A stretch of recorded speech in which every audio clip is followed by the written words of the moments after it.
নদী এখন জলে ভরা, নানান নৌকা ভাসে। সোনা বন্ধু নাই রে তুমি আসার শ্রাবণ মাসে। নদী এখন জলে ভরা।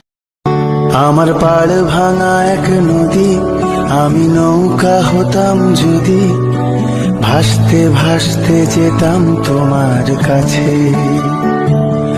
আমার পথের পাশে ধুলো, আমার ঠিক নেই চাল চুলো, তুমি ফুল হয়ে যাও আমার দুঃখ গাছে।